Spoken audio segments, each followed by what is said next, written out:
เศร้าหนุ่มมา แม่กูเป็นผู้ซื้อใบวันแม่ตายจะว่าดีๆเด้อนี่มันรวยบอลเจ้าที่แม่ที่เอ้าอ๋อจะปีเบ้าพี่ไหนเบ้าไหมมึงจะมาเบ้าไปอ่ะโอ้พี่ตื่นเก่งๆกว่ามาเรียนพี่สัตว์โนดาพี่นี่ก็เก่งดูพี่หน่อยเด็กพี่สายกูอยากนั่งอยู่หรอ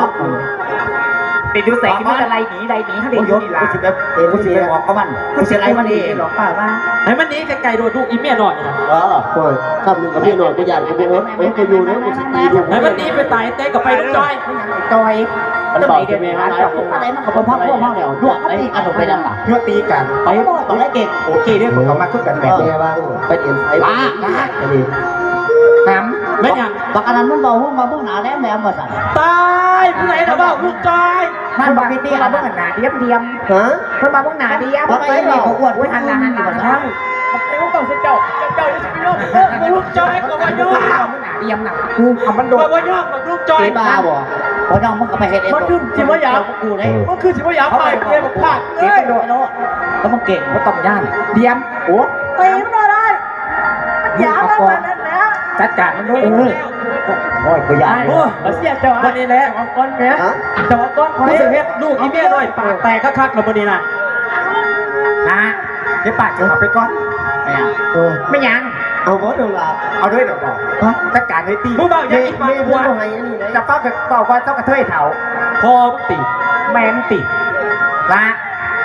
จัดการมันได้มาศูนย์อาเดียมจะเป็นศูนย์แต่มันเอาใจอ่อนเนี่ยมันได้เด้อเอามันดูตีมันหัวแตกก็ตีมันเกิดสิบแล้วห้อยกับมันอ่อนแก่เสร็จแล้ว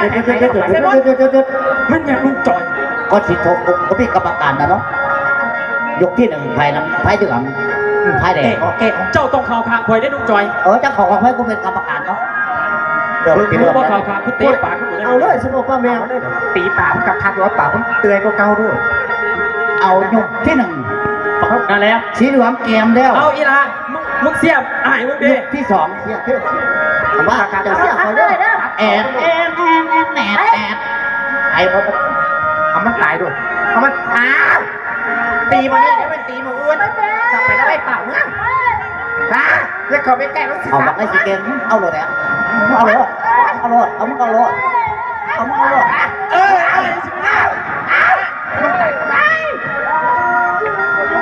มึงอยากเก๋าบอกนาแล้ว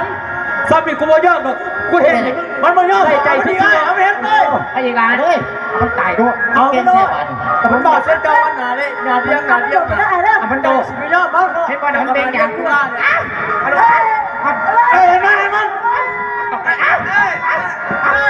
เอาท่อนทุ่มหัว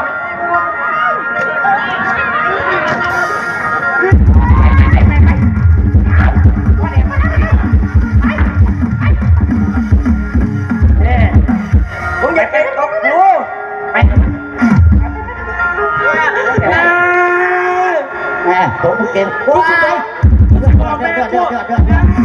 เลือดออกมาเนี่ยบอกเล่นเชื่อชีวิตครับต่อยผมก็หาแทงเลยนาแล้วเพื่อนกินสีไปกินสีไปมาซอยกูแถวนี้เดินขี่มา3-2ไปบอกรถบอกนาแล้วผมบอกเพิ่นเก่งดิเก่งไอ้แม่เพิ่นเขาจะหัวปุ๊บบอกขอนบอกพัด